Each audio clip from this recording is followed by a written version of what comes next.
الحمد لله رب العالمين والصلاة والسلام على سيد الأنبياء والمرسلين وعلى آله وصحبه أجمعين. فأعوذ بالله من الشيطان الرجيم. بسم الله الرحمن الرحيم. وإذ قال إبراهيم لأبيه وقومه إنني براء مما تعبدون إلا الذي فطرني فإنه سيهدين وجعلها كلمة باقية في عقبه لعلهم يرجعون بل متعت هؤلاء وآباءهم حتى جاءهم الحق ورسول مبين ولما جاءهم الحق قالوا هذا سحر وإنا به كافرون وقالوا لولا نزل هذا القرآن على رجل من القريتين عظيم. یہ سورہ زخرف کی دوسرے رکوع سے کچھ آیات آپ کے سامنے پڑھی گئی ہیں. پچھلے درس میں مشرکین مکہ کے حوالے سے اللہ رب العزت کا ارشاد گرامی ہم نے سنا تھا کہ وہ جب رسول اکرم صلی اللہ علیہ وسلم کی دعوت کی مخالفت کر رہے تھے، آپ کی بات کو ماننے سے انکار کر رہے تھے، تو ظاہر ہے کہ اگر کوئی شخص کسی بات کو ماننے سے انکار کرے تو اس کو دلائل بھی دینے پڑتے ہیں، اس کو اسباب بھی بتانے پڑتے ہیں کہ میں کیوں آپ کی بات نہیں مان رہا ہوں. تو انہوں نے رسول اکرم صلی اللہ علیہ وسلم کی بات کو ماننے سے انکار کی 2-3 وجہ بتائی تھی. ان میں سے آخری وجہ جو انہوں نے وہ بتائی تھی کہ انا وجدنا آباءنا علی امۃ وانا علی آثارہم مقتدون، کہ ہمارا جو طریقہ زندگی ہے، ہم جن کی عبادت کرتے ہیں اور جس طرح کی ہماری زندگی ہے، یہ ہم نے اپنے آبا و اجداد سے پائی. ہمارے اپنے آبا و اجداد کا طریقہ زندگی یہی تھا، ان کی سوچ، ان کا انداز یہی تھا. تو اس میں کیا قباحت ہے کہ اگر وہ یہ کیا کرتے تھے تو ہم بھی انہی کو فالو کر رہے ہیں. اسی سلسلے گفتگو کو آگے بڑھاتے ہوئے اللہ رب العزت نے یہاں ان کو سمجھانے کے لیے ایک مثال دی. اللہ رب العزت فرماتے ہیں کہ تمہاری سادگی بہت زیادہ ہے. اگر تم یہی چاہتے ہو کہ تم اپنے گزرے ہوئے بزرگوں کے طریقے پر چلو تو تمہارے سامنے ہم ایسی شخصیت کو پیش کر رہے ہیں جو نہ صرف تمہارے لیے بزرگ ہے بلکہ بزرگوں کی بزرگ ہے، اور جن کی طرف اپنے آپ کو تم نسبت کر کے بہت فخر محسوس کرتے ہو. اور وہ کون ہیں؟ ابراہیم علیہ السلام. مکے کے مشرکین اپنے آپ کو ابراہیم علیہ السلام کی اولاد قرار دیتے تھے اور اس میں وہ فخر بھی کیا کرتے تھے کہ ہمارا تعلق ابراہیم علیہ السلام سے ہے. لیکن جب بات آ گئی شرک اور توحید کی تو اس وقت انہوں نے ابراہیم علیہ السلام کو بھلا دیا، ان کی ساری تعلیمات کو بھلا دیا. اللہ تبارک و تعالیٰ فرماتے ہیں کہ اگر واقعی تم نے کسی کو فالو کرنا ہی ہے تو تم یہ جو ابھی جو لوگ گزرے ہیں ان کو کیوں فالو کر رہے ہیں؟ اگر فالو کرنا ہے تو جن پر تمہیں فخر ہے، وہ جو تمہارے لیے سب سے زیادہ قابل فخر ہے ابراہیم علیہ السلام، ان کو فالو کرو. وہ تمہارے لیے سب سے زیادہ مناسب ہے کہ تم ان کو فالو کرو. اور پھر اللہ تبارک و تعالیٰ نے ابراہیم علیہ السلام کا ذکر کیوں فرمایا اس کی یہاں پر یہ وجہ بھی بتائی اللہ تبارک و تعالیٰ نے. اللہ تعالیٰ فرماتے ہیں کہ وَإِذْ قَالَ إِبْرَاهِيمُ لِأَبِيهِ وَقَوْمِهِ، کہ دیکھو جب ابراہیم علیہ السلام کو ان حالات سے دوچار ہونا پڑا کہ جب وہ اپنے آپ کو اللہ کا بندہ انہوں نے قرار دیا، توحید پر قائم کر لیا، تو اس کے بعد ان کو سب سے زیادہ اپنی قوم سے اور اپنے گھر والوں سے مخالفت کا سامنا کرنا پڑا. تو اس موقع پر انہوں نے کیا رویہ اختیار کیا؟ کیا اپنی قوم کے ساتھ، اپنے گھر والوں کے ساتھ کمپرومائز کر لیا، سمجھوتا کر لیا کہ ٹھیک ہے آپ اپنی جگہ میں اپنی جگہ، یا کہا کہ ٹھیک ہے میں آپ کے ساتھ کچھ نہ کچھ حصہ لے لوں گا؟ ابراہیمی سوچ، ابراہیمی سنت کیا تھی؟ وَإِذْ قَالَ إِبْرَاهِيمُ لِأَبِيهِ، جب یہ یاد کرو کہ ابراہیم علیہ السلام نے اپنے باپ سے اور اپنی قوم سے یہ کہا کہ اِنَّنِي بَرَاءٌ مِّمَّا تَعْبُدُونَ، کہ تم لوگ جن بتوں کی عبادت کرتے ہو میرا ان بتوں سے کوئی تعلق نہیں. برا یہ عربی زبان کا لفظ ہے بریء یبرؤ سے، بریء، برا کہتے ہیں کہ اردو زبان میں بھی اس کو استعمال کرتے ہیں کہ فلاں مجرم کو بری کر دیا گیا، بری کا لفظ استعمال کرتے ہیں۔ بری کا معنی یہ ہے کہ فلاں مجرم کو اس جرم سے جو اس پر الزام لگایا گیا تھا یہ قرار دیا گیا کہ اس جرم سے اس کا کوئی تعلق نہیں، تو بری اس کو کہتے ہیں۔ بری کا معنی یہ ہے کہ دو چیزوں کے درمیان عدم تعلق کا اظہار کرنا، کہ کوئی تعلق نہیں ہے آپس میں۔ اور اسی کو البرا والولا ایک اصطلاح ہے کہ کس کے ساتھ ہمارا تعلق ہونا چاہیے، کس کے ساتھ ہمارا تعلق نہیں ہونا چاہیے، کس کے ساتھ محبت ہونی چاہیے، کس کے ساتھ محبت نہیں ہونی چاہیے، اسی بنیاد پر۔ تو یہاں پر ابراہیم علیہ السلام نے فرمایا کہ میرا تمہارے ان بتوں کے ساتھ کسی بھی قسم کا کوئی تعلق نہیں ہے، کسی بھی قسم کی کوئی عقیدت نہیں ہے، کسی بھی قسم کی کوئی سوچ ایسی نہیں ہے کہ وہ میرے لیے کچھ بنا سکتے ہیں، کچھ بگاڑ سکتے ہیں، مجھے فائدہ پہنچا سکتے ہیں یا مجھے نقصان پہنچا سکتے ہیں۔ عام طور پر مسلمانوں میں جو کمزور ایمان کے نا، وہ ایمان کی کمزوری کا ایک اندازہ یہ کر سکتے ہیں، وہ یہ کہتے ہیں کہ ٹھیک ہے یہ ہمیں فائدہ تو نہیں پہنچا سکتے، لیکن ذہن کی کسی گوشے میں یہ ہوتا ہے کہ ہو سکتا ہے نقصان پہنچا دے۔ کسی نہ کسی گوشے میں یہ بات بٹھا دی جاتی ہے کہ اگر تم نے ان کی بے حرمتی کی یا ان کی بے ادبی کی تو تمہارے لیے نقصان دہ ہوگا، تمہارے بچوں کے لیے، تمہارے خاندان کے لیے اور تمہارے لیے۔ اور یہ براءت کا اظہار کا معنی یہ ہوتا ہے کہ کسی بھی قسم کا کوئی تعلق نہیں، نہ یہ مجھے فائدہ پہنچا سکتے ہیں، نہ مجھے یہ نقصان پہنچا سکتے ہیں۔ اور یہی براءت میرے دوستو ایک مسلمان کے لیے اس کے ایمان کی سب سے بڑی علامت ہے۔ یعنی کلمہ لا الہ الا اللہ، لا الہ الا اللہ کا معنی کیا ہے؟ یعنی لا الہ کا معنی ہے کہ براءت، کہ میں اس بات سے اپنے آپ کو قطع تعلق کر لیتا ہوں اس سے کہ کوئی معبود نہیں ہے، کوئی معبود نہیں۔ معنی کیا ہے کہ لا الہ، اور اگر کوئی کسی اور کی عبادت کرتا ہے، کسی اور کی عبادت کرتا ہے تو میرا اس سے بھی تعلق نہیں، میرا اس سے بھی تعلق نہیں، مجھے اس سے بھی محبت نہیں، الا اللہ۔ پھر اس کے بعد وہ اس بات کا معنی یہ ہے کہ جو لوگ اللہ کی عبادت کرتے ہیں تو میں نے اسی کی عبادت کرنی ہے، میرا اس کے ساتھ ہی تعلق ہے، اسی کے ساتھ ولایت ہے۔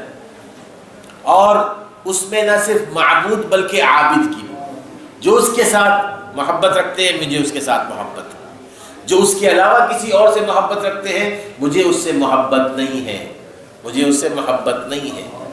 یہ ایک انتہائی بنیادی اصول ہے عقیدہ توحید کا، اور یہ واضح ہے، اس میں کوئی ایسی پیچیدگی نہیں ہے کہ جو اللہ تعالیٰ کے لیے محبت کرے، جو اللہ کے لیے نفرت کرے، جو اللہ تعالیٰ کے لیے محبت کرتا ہے اور نفرت کرتا ہے وہ اس کے ایمان کی دلیل ہے۔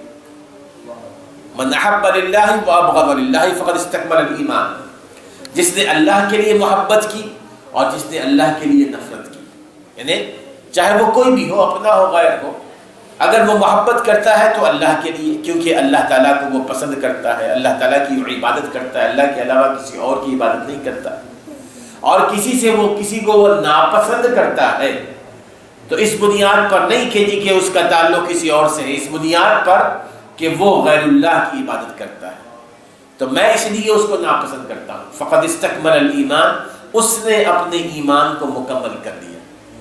قریش مکہ کو اللہ تبارک و تعالیٰ فرما رہے ہیں تم اس ابراہیم علیہ السلام کو فالو کرو جنہوں نے نہ قوم دیکھا، نہ خاندان دیکھا، نہ باپ دیکھا، نہ کچھ دیکھا، واضح طور پر اعلان کر دیا کہ اننی براء مما تعبدون، میرا تمہارے ان معبودوں سے کوئی تعلق نہیں ہے، الا الذی فطرنی وانہ سیہدین فانہ سیہدین، ہاں سوائے اس ذات کے جس نے مجھے پیدا کیا ہے، فانہ سیہدین، اور یقیناً وہی مجھے ہدایت دے گا۔ اب آپ اس کا معنی کیا ہے؟ اس کا معنی اللہ کا معنی یہ ہے کہ ایگزم کیا سوائے اس کی، تو معنی یہ ہے کہ ابراہیم علیہ السلام کی قوم، ابراہیم علیہ السلام کے باپ، یہ صرف اور صرف بتوں کی عبادت نہیں کرتے تھے بلکہ اللہ کو بھی مانتے تھے، اللہ تبارک و تعالیٰ کی بھی عبادت کیا کرتے تھے۔ اسی لیے ابراہیم علیہ السلام نے فرمایا کہ مما تعبدون الا الذی فطرنی، کہ تم جن جن کی عبادت کرتے ہو ان تمام سے میں اپنی برات کا اظہار کرتا ہوں سوائے اس ذات کے جس نے مجھے پیدا کیا ہے، یعنی سوائے اس اللہ تعالیٰ کے کہ جس کو تم اپنی عبادت میں شامل کرتے ہو، میں اس کے ساتھ ہوں، اس کے ساتھ اپنی برات کا اظہار نہیں کرتا۔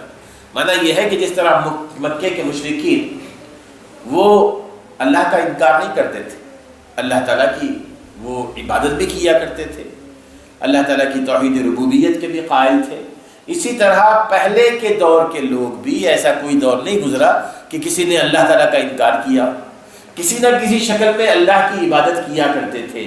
مسئلہ صرف یہی ہے کہ اللہ کی عبادت کے ساتھ ساتھ وہ اللہ کی عبادت میں، اس کی صفات میں، اس کی ذات میں کسی اور مخلوق کو بھی شریک کر لیا کرتے تھے، اور اسی وجہ سے مشرکین مکہ مشرکین کہلائے، کفار کہلائے، کیونکہ انہوں نے ایک اللہ کی عبادت کا اقرار نہیں کیا تھا۔ ابراہیم علیہ السلام فرماتے ہیں کہ الا الذی فطرنی، سوائے اس کے جس نے مجھے پیدا کیا۔ ظاہر ہے کہ جس نے مجھے وجود بخشا ہے، میں اس کو چھوڑ کر کسی اور کے آگے سجدہ کروں؟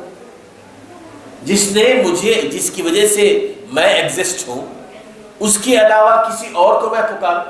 پیدا تو اس نے مجھے کیا ہے، میں کسی اور سے مانگ رہا ہوں، کسی اور سے خوف کھا رہا ہوں، کسی اور سے کوئی امید رکھتا ہوں، تو یہ تو میری بے وقوفی ہوگی۔ پیدا جس نے کیا ہے میں نے اسی سے مانگنا ہے، وہی مجھے زندگی دے رہا ہے، وہی مجھے زندگی گزارنے کے سارے اسباب فراہم کرے گا، کیونکہ اس نے مجھے پیدا کیا ہے۔ یہ ایک بہت ہی سیدھی سادی حقیقت ہے میرے دوست، انتہائی سیدھی سادی، بہت ہی سمپل سی بات کہ پیدا جس نے کیا ہے وہی تمہاری پرورش کرے گا، پیدا جس نے کیا ہے وہی تمہارے لیے زندگی کے سارے ذرائع دے گا، پیدا جس نے کیا ہے وہی تمہیں فائدہ پہنچائے گا، پیدا جس نے کیا ہے وہی تمہیں نقصان سے محفوظ رکھے گا۔ یہ بہت ہی سمپل سی بات، الا الذی فطرنی فإنہ سیہدین۔ ایک اور چیز کہ پیدا جس نے کیا ہے وہی جانتا ہے کہ میرے حق میں میرے لیے کیا بہتر ہے، کیا نقصان دہ ہے۔ تو اس اعتبار سے جس نے مجھے پیدا کیا ہے مجھے وہ راستہ بتائے گا جو میرے حق میں مفید ہوگا، لہٰذا میں اسی سے ہدایت کا طالب ہوں، اسی سے ہدایت کا طالب ہوں، کسی اور سے نہیں، کیونکہ میرا خالق وہی جان سکتا ہے کہ میرے لیے کیا بہتر ہے، دنیا میں کیا بہتر ہے، آخرت میں کیا بہتر ہے۔ اس کے علاوہ میں نے کسی اور سے ہدایت کا اپنے آپ کو طالب بنایا تو میں گمراہ ہو جاؤں، میں گمراہ ہو جاؤں۔ یعنی ہم اپنے خطبات میں ہر جگہ یہ کہتے ہیں من یہدہ اللہ فلا مضل لہ ومن یضلل فلا ہادی لہ، جس کو اللہ تبارک و تعالیٰ ہدایت دے دینا اس کو کوئی گمراہ نہیں کر سکتا۔ اللہ تعالیٰ کی طرف سے ہدایت کا مل جانا یہ ایک گارنٹی ہوتی ہے کہ کوئی اس کو گمراہ نہیں کر سکتا، اور اگر کوئی شخص اللہ کی ہدایت نہ حاصل کر سکے تو پھر اس کو کوئی ہدایت نہیں دے سکتا، کوئی اس کو ہدایت نہیں دے سکتا۔ اسی لیے اللہ تبارک و تعالیٰ نے ہمیں یہ سکھایا ہے کہ ہمیشہ اپنی نمازوں میں بھی ہم پڑھتے ہیں کہ اہدنا الصراط المستقیم، اللہ صراط مستقیم سیدھا راستہ تجھی نے دکھانا ہے، تو ہی دکھانے والا ہے، تیرے علاوہ کوئی اور ذات نہیں ہے جو مجھے سیدھا راستہ دکھائے۔ اہدنا الصراط المستقیم، اور سیدھا راستہ تو ہی نے دکھانا ہے۔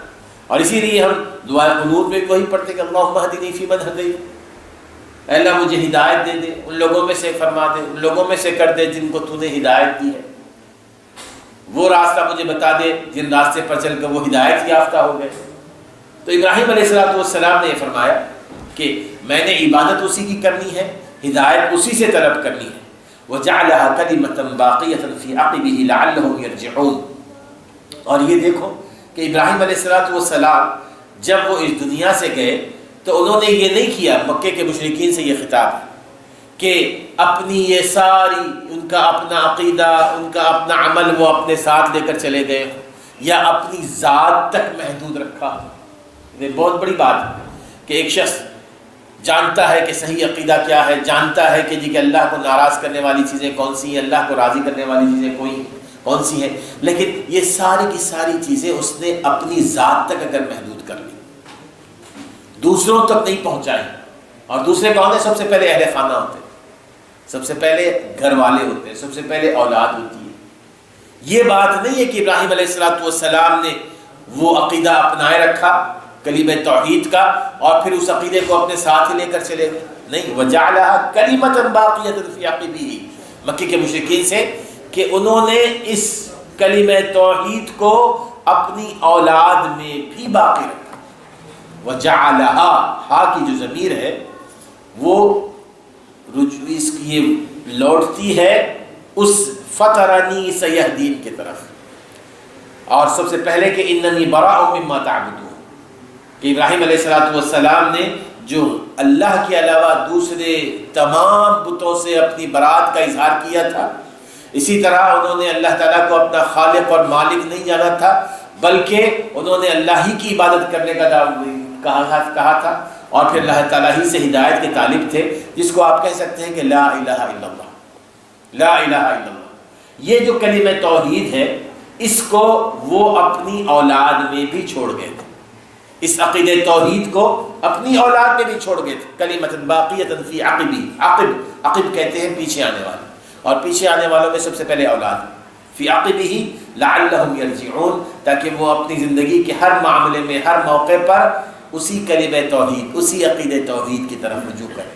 مکے کے مشرکین کو اللہ تعالیٰ فرما رہے ہیں کہ یہ بات نہیں ہے کہ تم نہیں جانتے کہ ابراہیم علیہ السلام کی تعلیمات کیا تھی، تم جانتے ہو ابراہیم علیہ السلام نے کس چیز کی طرف دعوت دی تھی، لیکن اس کے باوجود تم ان لوگوں کی اتباع کر، ان لوگوں کی تقلید کر، اتباع نہیں، ان لوگوں کی تقلید کر رہے ہو، ان لوگوں کو فالو کر رہے ہو جن کے پاس نہ کوئی دلیل ہے، جن کے پاس نہ کوئی سند ہے کہ ابراہیم علیہ السلام نے یہ فرمایا ہے۔ بل متعت هؤلاء وآباءهم حتى جاءهم الحق ورسول مبین۔ اور پھر اللہ فرماتے ہیں کہ ابراہیم علیہ السلام کی اولاد کے بعد مکے کے مشرکین اور ابراہیم علیہ السلام کی اولاد کے درمیان جو نسلیں آئیں نا، جو جنریشنز، مختلف جنریشنز آتی رہی، اللہ تعالیٰ فرماتے ہیں کہ ہم نے ان کو دنیاوی مال و متاع سے نوازا، بہت نوازا، دنیاوی مال و متاع سے نوازا، اور پھر اس کے بعد حتی جاءہم الحق ورسول مبین، جب ان کے پاس حق بات آ گئی، ورسول مبین، اور کھلا رسول، واضح رسول آ گئے، تو پھر ان کا یہ کام تھا کہ وہ اس حق بات کو قبول کرتے۔ یا یہ نہیں ہے کہ جی کے درمیان میں کوئی گیپ رہا ہو۔ ابراہیم علیہ السلام کی اولاد کے حوالے سے یہ ذہن میں رہے آپ کے کہ وجعلها کلمۃ باقیۃ فی عقبہ، اللہ کے رسول ابراہیم علیہ السلام نے اس عقید توحید کو اپنی اولاد میں بھی چھوڑے رکھا، اپنی اولاد کو بھی اسی کی وصیت کی۔ تو آپ نے دیکھا ہوگا کہ جتنے بھی ابراہیم علیہ السلام کے بعد انبیاء آئے وہ سارے ان کی اولاد ہی میں سے تھے نا۔ اسحاق علیہ السلام کی اولاد ہی میں سے تھے، اسحاق علیہ السلام، یعقوب علیہ السلام، یوسف علیہ السلام، یہ سارے انبیاء ابراہیم علیہ السلام کی اولاد سے، اور آخر میں رسول اکرم صلی اللہ علیہ وسلم بھی تشریف لائے، ابراہیم علیہ السلام کی اولاد ہی سے آئے۔ تو یہ ابراہیم علیہ السلام کی اولاد میں یہ سلسلہ جاری رہا۔ اب آج ہم نے تمہارے پاس رسول کو بھیجا ہے، اور یہ رسول ایسا نہیں ہے کہ جی کہ جو ایسی باتیں تم سے کہہ رہے ہوں جو تمہاری سمجھ میں نہ آ رہی ہوں۔ رسول مبین، حق کیا ہے، باطل کیا ہے، واضح طور پر تمہارے سامنے بیان کیا جا رہا ہے، بجائے اس کے کہ تم اس کو قبول کر لو۔ وقالوا ولما جاءهم الحق قالوا هذا سحر وانا به کافرون، اور جب تمہارے پاس حق آ گیا تو اب تم یہ کہنے لگے کہ جی کہ یہ تو جادو ہے، یہ تو جادو ہے۔ جادو کیسے؟ جادو اس طرح کہ جو ایک شخص قرآن مجید کو ایک دفعہ سن لے رسول اکرم صلی اللہ علیہ وسلم کا فریفتہ ہو جاتا تھا۔ اور حتیٰ کہ مشرکین، بڑے بڑے سردار، ابو جہل، ابو سفیان، یہ لوگ کعبۃ اللہ کے غلاف کے پیچھے چھپ کر رسول اکرم صلی اللہ علیہ وسلم کے قرآن مجید کی تلاوت کو سنا کرتے تھے، پھر آپس میں ایک دوسرے سے عہد کرتے تھے کہ نہیں اس کے بعد نہیں سننا، پھر بھی آگے سنا کرتے تھے، اس لیے کہ اس میں ان کو اتنی جاذبیت محسوس ہوتی تھی۔ لیکن کون سی بات تھی کہ جس کی وجہ سے وہ رسول اکرم صلی اللہ علیہ وسلم کی دعوت کا انکار کر رہے تھے؟ وہ یہی باتیں تھیں کہ اپنے آبا و اجداد کی بات کو کیسے چھوڑا جائے، جو ہمارے بزرگ کہہ گئے ہیں کیا وہ غلط تھے؟ کیا ان سے کوئی غلطی ہوئی تھی کہ ہم ان کی بات کو نہ مانیں؟ میرے دوستو، انسانی مزاج میں یہ شروع سے آخر تک ہے۔ آج بھی جب بھی آپ کوئی حق بات کہیں وہ بات جو قرآن مجید واضح طور پر بیان کرتا ہے، وہ بات جو رسول اکرم صلی اللہ علیہ وسلم کی صحیح احادیث بیان کرتی ہیں، کہتے ہیں کہ بات تو ٹھیک ہے جی، لیکن کیا کریں ہمارے بزرگ جو کہہ گئے ہیں کیا وہ غلط کہہ گئے؟ یہی بات ہے جو مشرکین مکہ کہا کرتے تھے، یہی بات کہا کرتے تھے۔ اللہ تعالیٰ فرماتے ہیں کہ یہ کہتے تھے کہ یہ تو جادو ہے، جو ایک دفعہ ان کو سن لے یہ انہی کا گرویدہ ہو جاتا ہے۔ وَإِنَّا بِهِ كَافِرُونَ، ہم تو نہیں ماننے والے، ہم اس کا انکار کریں گے۔ وَقَالُوا لَوْلَا نُزِّلَ هَذَا الْقُرْآنُ عَلَى رَجُلٍ مِّنَ الْقَرْيَتَيْنِ عَظِيمٍ۔ پھر ایک اور انہوں نے ہیلا بنایا وہاں پر، ایک اور ایکسکیوز کہ ٹھیک ہے ہم تمہاری بات کو مان لیتے ہیں کہ یہ قرآن ہے اللہ تعالیٰ کا اتارا ہوا ہے، لیکن یہ کیا عجیب بات ہے کہ وہ شخص جو ایک یتیم بچہ تھا، یتیمی کی حالت میں اس کی پرورش ہوئی، انتہائی غریب ہے اور نہ کوئی اس کو دیکھنے والا ہے، بکریاں چرایا کرتا تھا، اللہ تبارک و تعالیٰ کو کیا وحی ملا اپنے پیغام کو لوگوں تک پہنچانے کے لیے؟ اگر اللہ تبارک و تعالیٰ اپنے اس پیغام کو پہنچاتا تو ایسے شخص کے ذریعے جو صاحب منصب ہو، جس کے پاس دولت ہو، جس کے پاس سرداری ہو، جو لوگ اس کی بات کو غور سے سنتے ہو، لوگ اس کی بات کو مانتے ہو، کہتے ہیں کہ لولا نزل هذا القرآن على رجل من القريتين عظيم۔ مکہ مکرمہ اور طائف اس وقت دو قریے تھے جو بڑے قریے تھے، بڑے شہر تھے، کہتے ہیں کہ یہ دو بڑے شہر ہیں، اس میں سے کوئی ایک بڑا آدمی اللہ تعالیٰ کو نہیں ملا جس پر اللہ تعالیٰ قرآن مجید کو نازل کرتا۔ ان کے ہاں عظمت کی نشانی یہی تھی، آدمی کے، انسان کے عظیم ہونے کی علامت ان کے ہاں یہ تھی کہ وہ صاحب منصب ہو، سرداری اس کے پاس ہو، لوگ اس کے آگے جھکتے ہو، لوگ اس کی بات مانتے ہو، مالدار ہو۔ یہ عظمتیں، یہ چیزیں آدمی کو ان کی نظر میں عظیم بناتی تھی، اور آج بھی یہی ہے، آج بھی یہی ہے کہ وہ شخص جو اللہ تعالیٰ کے نزدیک عظیم ہے اور جو انسانوں کے نزدیک عظیم ہے، زمین آسمان کا فرق ہے دونوں، زمین آسمان کا فرق ہے میرے دوست۔ اللہ تعالیٰ کے نزدیک تو عظیم وہ شخص ہے، جیسے کہ رسول اکرم فرماتے ہیں کہ ایک شخص جو آئے تو لوگ اس کی طرف دیکھتے نہیں ہیں، اور اگر غائب ہو تو لوگ اس کے بارے میں پوچھتے بھی نہیں ہیں کہ کیوں نہیں آیا، لیکن اللہ تعالیٰ کے نزدیک اس کا اتنا بڑا مقام ہوتا ہے اس کی اپنے اخلاص اور اپنی عبادت کے ذریعے کہ لو اقسم علی اللہ لابرہ، اگر کسی بات پر وہ قسم کھا لے اللہ کی، اللہ تعالیٰ اس قسم کی تکمیل فرما دیتے ہیں، اس کی لاج رکھتے ہیں۔ اللہ تعالیٰ کے نزدیک ایسے لوگوں کا بڑا مقام ہوتا ہے، کیوں؟ اس کی اپنے اخلاص، اس کی اپنی عبادت اور اس کے اپنے نیک اعمال کی وجہ سے۔ اور وہ شخص جو لوگوں کے نزدیک بڑا عظیم ہو، اللہ تعالیٰ کے نزدیک اس کی کوئی حیثیت ہو نہیں سکتی۔ اللہ تعالیٰ فرماتے ہیں اَهُمْ يَقْسِمُونَ رَحْمَةَ رَبِّكَ نَحْنُ قَسَمْنَا بَيْنَهُمْ مَعِيشَتَهُمْ فِي الْحَيَاةِ الدُّنْيَا وَرَفَعْنَا بَعْضَهُمْ فَوْقَ بَعْضٍ دَرَجَاتٍ لِيَتَّخِذَ بَعْضُهُمْ بَعْضًا سُخْرِيًّا وَرَحْمَةُ رَبِّكَ خَيْرٌ مِّمَّا يَجْمَعُونَ۔ اَهُمْ يَقْسِمُونَ رَحْمَةَ رَبِّكَ، یہ کیا تمہیں یہ ٹھیکہ دیا گیا ہے کہ اللہ تعالیٰ کی رحمت کو تقسیم کرو؟ اللہ تعالیٰ کی رحمت کیا ہے؟ نبوت اور وحی الہی، سب سے بڑی رحمت ہے۔ اللہ فرماتے ہیں کہ یہ تم نے کیسے سمجھ لیا ہے کہ تمہاری اپنی مشاورت سے، تمہارے اپنے مشورے سے ہم کسی کو رسول یا نبی بنائیں؟ رسول اور نبی کے بارے میں تو بہت سوچنا تو بہت دور کی بات ہے۔ یہ دنیا میں جو ہم لوگوں کو رزق دے رکھے ہیں، یہ ادنا سی چیز، اس میں بھی ہمیں تمہارے مشورے کی ضرورت نہیں ہے، اس میں بھی کسی کا کوئی عمل دخل نہیں ہے۔ جب یہ چیزیں ہیں جو معمولی چیز، اس میں بھی ہم کسی کا عمل دخل نہیں رکھتے، تو یہ رسول کا بنانا، رسول کا بھیجنا، اس میں کسی کو انتخاب کا اختیار دیا جائے، یہ تو بہت دور کی بات ہے۔ اللہ فرماتے ہیں کہ اَهُمْ يَقْسِمُونَ نَحْنُ قَسَمْنَا بَيْنَهُمْ مَعِيشَتَهُمْ فِي الْحَيَاةِ الدُّنْيَا۔ دنیا میں ہم نے لوگوں کو معیشت جو دے رکھی ہے تقسیم کر۔ معیشت کیا مانا؟ معیشت بہت ساری چیزیں ہو سکتی ہیں، اولاد ہے، دولت ہے، صحت ہے، قابلیت ہے، علم ہے، نوجوانی ہے، قوت ہے، طاقت ہے، کمزور، یہ تمام کی تمام چیزیں معیشت ہے، یہ تمام کی تمام چیزیں۔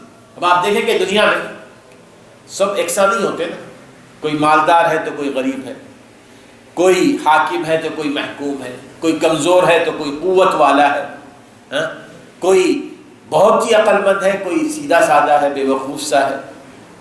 اب یہ ساری کی جو غریب ہے، کوئی امیر ہے، یہ جو اللہ تبارک و تعالیٰ نے تقسیم کر رکھی ہے، مقصد کیا ہے؟ یہ نہیں ہے کہ اللہ تبارک و تعالیٰ نعوذ باللہ عدل و انصاف سے کام نہیں لیتا. مقصد یہ ہے کہ اللہ فرماتے ہیں کہ وَرَفَعْنَا بَعْضَهُمْ فَوْقَ بَعْضٍ دَرَجَاتٍ لِيَتَّخِذَ بَعْضُهُمْ بَعْضًا سُخْرِيًّا، تاکہ وہ ایک دوسرے کی ضرورت کی تکمیل کر سکے، ایک دوسرے کی ضرورت کی تکمیل کر سکے. دنیا میں ہر انسان دوسرے انسان کا محتاج رہتا ہے. اسی اعتبار سے یہ کبھی نہیں ہو سکتا کہ ایک شخص دولت مند ہو اور وہ یہ کہے کہ مجھے کسی کی ضرورت نہیں ہے.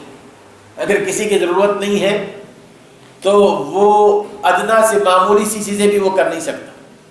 معمولی سی چیزیں، چاہے وہ گھر کی صفائی ہو، چاہے وہ اس کا گٹر بلاک ہو گیا ہو. اب یہ تمام کی تمام چیزیں میں بتا رہا ہوں آپ کو کہ یہ ادنا ضرورتیں انسان دوسرے کا محتاج ہے. گاڑی خراب ہوگی میکینک کا محتاج ہے، صحت خراب ہو گئی ڈاکٹر کا محتاج ہے. یعنی ہر چیز میں وہ دوسروں کا محتاج ہے، چاہے کتنا ہی مالدار کیوں نہ ہو جائے. لیکن جو شخص اس کی احتیاج پوری کرتا ہے وہ کس کا محتاج ہے؟ وہ پیسے کا محتاج ہے. وہ پیسے کا محتاج ہے تاکہ اپنی زندگی مکمل کرے. تو دونوں بھی اپنی جگہ ایک دوسرے کے محتاج ہیں. تو اس طرح اللہ تبارک و تعالیٰ نے انسانوں میں یہ ارزاق کی تقسیم میں جو تفاوت رکھا ہے، فرق رکھا ہے، تاکہ وہ ایک دوسرے کی ضروریات کی تکمیل کر سکیں. اور اس میں اللہ تبارک و تعالیٰ کو کسی کے مشورے کی ضرورت نہیں ہے، کس کو مالدار بنائے کس کو نہیں بنائے، کس کو غریب بنائے کس کو کمزور بنائے. یہ اللہ تبارک و تعالیٰ نے انسان کو اس دنیا میں دے رکھا ہے. معیشتہم فی الحیات الدنیا ورحمت ربک خیر مما یجمعون. لیکن اللہ تبارک و تعالیٰ کی طرف سے جو رحمتیں ہیں، چاہے دنیا میں اور آخرت میں، وہ سب سے بہتر ہے. یہ دنیا میں اگر کوئی شخص مالدار ہے، کوئی شخص بہت بڑا عالم ہے، کوئی شخص بہت قوت والا ہے، کسی کے پاس حکومت ہے، منصب ہے، اختیار ہے، میرے دوستو، کوئی دنیا سے لے جاتا ہے؟ کوئی نہیں لے جاتا دنیا سے. یہ دنیا کی حد تک ہے، دنیا کی حد تک. مالدار سے مالدار کیوں نہ ہو، اس نے اس دولت کو چھوڑنا ہے یا دولت اس کو چھوڑ دے گی. دونوں میں سے کوئی چیز ہوگی. صحت اس کو چھوڑ دے گی یا صحت کو وہ چھوڑ دے گا. ہر چیز جو اللہ تبارک و تعالیٰ نے اس کو دے رکھی ہے یہاں پر، جب انسان کی موت آتی ہے نا، کہتے ہیں کہ جب انسان کی موت آتی ہے دنیا کے ہر متاع سے وہ ختم ہو اپنے آپ کو علیحدہ کر لیتا ہے. اگر ایک انتہائی مالدار ہے دولت اس کے ساتھ نہیں جاتی. اگر انتہائی کوئی غریب ہے غربت اس کے ساتھ نہیں جاتی. ایک شخص انتہائی صحت مند ہے صحت اس کے ساتھ نہیں جاتی. اگر ایک شخص انتہائی بیمار ہے، سخت بیمار، بیماری اس کے ساتھ نہیں جاتی. ہر چیز جو اس نے دنیا میں اللہ تعالیٰ کی طرف سے لے رکھی ہے نا، وہ یہاں چھوڑ کے جاتا ہے. یہ اس دنیا کی حد تک. اسی لیے کہا جاتا ہے کہ متاع الحیات الدنیا، متاع کہتے ہیں کہ وہ ساز و سامان جو چھوڑ جاتا ہے، جو اس کا ساتھ نہیں دیتا، جو ہمیشہ نہیں رہتا. متاع یعنی رخت سفر، رخت کہتے ہیں سفر میں آپ جو سامان لے جاتے ہیں وہ سب سفر کی حد تک ہی ہوتا ہے. تو اسی طرح دنیا کا جو ساز و سامان ہے وہ متاع، اور اللہ تبارک و تعالیٰ نے اس دنیا میں صرف اس دنیا کی حد تک اس کو دے رکھا ہے. وَرَحْمَةُ رَبِّكَ خَيْرٌ مِّمَّا يَجْمَعُونَ. لیکن اللہ تعالیٰ کی رحمت اور خاص طور پر آخرت وہ سب سے بہتر ہے اگر تم اس کو جمع کرنے کی کوشش کرو. وَلَوْلَا أَن يَكُونَ النَّاسُ أُمَّةً وَاحِدَةً لَجَعَلْنَا لِمَن يَكْفُرُ بِالرَّحْمَٰنِ لِبُيُوتِهِمْ سُقُفًا مِّن فِضَّةٍ وَمَعَارِجَ عَلَيْهَا يَظْهَرُونَ وَلِبُيُوتِهِمْ أَبْوَابًا وَسُرُرًا عَلَيْهَا يَتَّكِئُونَ وَزُخْرُفًا وَإِن كُلُّ ذَلِكَ لَمَّا مَتَاعُ الْحَيَاةِ الدُّنْيَا وَالْآخِرَةُ عِندَ رَبِّكَ لِلْمُتَّقِينَ. آخر میں اللہ تعالیٰ فرماتے ہیں کہ اگر ہم اس دنیا میں کفر کرنے والوں کو، نافرمانوں کو ہر نعمت سے نوازتے تو ہوتا کیا کہ تمام کے تمام لوگ مشرک اور کافری ہو جاتے تھے. اور اس وجہ سے اللہ تبارک و تعالیٰ اپنی مہربانی فرما رہے ہیں. مہربانی فرما رہے ہیں کہ کسی کو کچھ دیتے ہیں، کسی کو کم دیتے ہیں، کسی کو زیادہ دیتے ہیں. یہی وجہ ہے. وگرنہ اگر ہم چاہتے تو اللہ تعالیٰ فرماتے ہیں کہ جو ہمارا انکار کر رہے ہیں ان کی چھتوں کو اور ان کی سیڑھیوں کو سونے اور چاندی کی بنا دیتے، ان کے گھروں کو، ان کے گھروں کے دروازوں کو، ان کی چارپائیوں کو سونے اور چاندی کی بنا دیتے. یہ ہمارے لیے کوئی معمولی نہیں ہے، یہ کوئی اہم نہیں ہے اور کوئی مشکل نہیں. اور اللہ تعالیٰ کے نزدیک میرے دوستو دنیا کے حوالے سے دنیا کی جو حیثیت ہے، رسول اکرم صلی اللہ علیہ وسلم نے جیسے کہ فرمایا کہ لو كانت الدنيا تعدل عند الله جناح بعوضة ما سقى كافرا شربة ماء، کہ اگر اللہ تعالیٰ کے نزدیک یہ جو دنیا ہے اس کی حیثیت ایک مکھی نہیں، نہ مکھی کے 2 پروں کے برابر، بلکہ مکھی کے 1 پر کے برابر بھی ہوتی. 1 پر یعنی مکھی خود ایک انتہائی حقیر سی معمولی سی چیز ہے. رسول اکرم صلی اللہ علیہ وسلم نے اس کی مثال دی ہے کہ ساری کی ساری دنیا، مکھی تو بہت دور کی بات ہے، مکھی کے 2 پر بہت دور کی بات ہے، مکھی کے 1 پر کے برابر بھی ہوتی. تو جو اللہ تعالیٰ کا انکار کر رہے ہیں، جو اللہ کی نافرمانی کر رہے ہیں، اللہ تعالیٰ اس دنیا سے ان کو 1 گھونٹ پانی بھی نہ پلاتے، 1 گھونٹ پانی بھی نہ پلاتے. حقیقت یہ ہے کہ اللہ تعالیٰ نے دنیا جو دے رکھی ہے انسان کی ضروریات کی تکمیل کے لیے، وگرنہ اس وجہ سے اللہ تعالیٰ نہیں دے رکھی ہے کہ اللہ تعالیٰ اس کو محبوب رکھتے ہیں، اللہ تعالیٰ ان کو پسند فرماتے ہیں. ایک دفعہ عمر بن خطاب رضی اللہ تعالیٰ عنہ رسول اکرم صلی اللہ علیہ وسلم کے پاس گئے، رسول اکرم صلی اللہ علیہ وسلم سے ملاقات کے لیے. تو اس موقع پر انہوں نے دیکھا کہ رسول اکرم صلی اللہ علیہ وسلم آرام فرما رہے ہیں، سخت دھوپ کا وقت ہے دوپہر، اور آپ حسیر پر آرام فرما رہے ہیں، حسیر پر جو میٹ ہوتی ہے نا تنکوں والی. ابو بکر سے عمر بن خطاب رضی اللہ تعالیٰ عنہ کو آپ نے دیکھا، آپ اٹھ کر بیٹھ گئے. تو عمر بن خطاب نے، آپ کی پیٹھ تھوڑی سی ننگی ہو گئی، چادر ڈھلک گئی، تو دیکھا کہ آپ کی پیٹھ مبارک پر اس حسیر کے نشانات ہیں. عمر بن خطاب رضی اللہ تعالیٰ عنہ آپ دیدہ ہو گئے، کہنے لگے کہ یہ کسریٰ اور قیصر اللہ کے نافرمان بندے، وہ عیش و آرام کر رہے ہیں، عیش و آرام کر رہے ہیں، اور آپ اس قسم کی سخت زندگی گزار رہے ہیں، اس قسم کی سخت زندگی گزار رہے ہیں. رسول اکرم صلی اللہ علیہ وسلم نے میرے دوستو اس وقت آپ نے فرمایا کہ اولئک قوم عجلت لهم طیباتهم فی الحیات الدنیا. یہ وہ لوگ ہیں کہ اللہ تبارک و تعالیٰ نے ان کو ان کی جو بھلائی اللہ تعالیٰ فرما سکتے تھے، جو ان کے لیے اچھائی تھی، وہ اس دنیا میں بھی اللہ تعالیٰ دے دی، اس دنیا ہی میں اللہ تعالیٰ دے دی. اللہ تعالیٰ نے اس دنیا میں ان کے لیے طیبات جتنی بھی ہیں اس دنیا میں دے دی ہیں. ما ترضى ان تكون لهم الدنيا ولنا الاخرة. اے عمر، کیا تمہیں یہ پسند نہیں ہے کہ ان کے لیے دنیا ہو اور تمہارے لیے آخرت؟ رسول اکرم صلی اللہ علیہ وسلم کا میرے دوستو یہ ایمان تھا، یہ عقیدہ ایک مسلمان کا ہونا چاہیے کہ اللہ تعالیٰ اگر دنیا میں کسی کو نوازتا ہے تو یہ اللہ تعالیٰ کی اس کے ساتھ محبت یا رضامندی کی علامت نہیں ہے کہ اللہ تعالیٰ اس سے خوش ہے، بلکہ اللہ تعالیٰ نے جو دینا ہے اس کو اس دنیا میں ہی دے دیا. اور اگر کوئی بندہ نیک ہے لیکن پھر بھی وہ نعمتیں اس کو نہیں مل رہی ہیں تو یہ رسول اکرم صلی اللہ علیہ وسلم پر اس کا ایمان ہونا چاہیے کہ اما ترضى ان تكون لهم الدنيا ولنا الاخرة. کیا تمہیں یہ پسند نہیں ہے کہ ان کے لیے یہ دنیا کی نعمتیں مل جائیں، ان کو دنیا ہی کی حد تک، لیکن تمہیں آخرت ہی آخرت ملے. اور اسی لیے رسول فرماتے ہیں کہ اس بات کا خیال اسی مثال میں فرمایا کہ لا تشربوا فی آنیۃ الذهب والفضة. ایک حدیث میں آپ فرماتے ہیں کہ یہ کہ سونے اور چاندی کے برتنوں میں نہ کھاؤ اور نہ پیو. سونے اور چاندی کے برتنوں میں نہ تم نے پینا ہے نہ تم نے کھانا ہے. فإنها لهم في الدنيا ولنا في الآخرة. کیونکہ یہ سونے اور چاندی کے برتن مشرکین کے لیے اور معصیت اور کفر کرنے والوں کے لیے دنیا میں دیے گئے ہیں، اور ہمارے لیے آخرت میں ہوں گے، ہمارے لیے آخرت میں ہوں گے. تو میرے دوستو یہ وہ سوچ ہے جو اللہ تبارک و تعالیٰ نے ہمیں دی ہے رسول اکرم صلی اللہ علیہ وسلم کے ذریعے. اور اللہ تعالیٰ یہاں پر فرما رہے ہیں کہ آخرت کے حوالے سے جو لوگ آخرت پر ایمان رکھتے ہیں اللہ تعالیٰ ان کو دیتے ہیں، اور جو چاہتے ہیں کہ دنیا ہی میں لے لیں اللہ تبارک و تعالیٰ ان کو دنیا میں دیتے ہیں، لیکن آخرت میں ان کے لیے کوئی نصیب نہیں. اللہ تعالیٰ ہمیں سمجھنے عمل کرنے کی توفیق عطا فرمائے.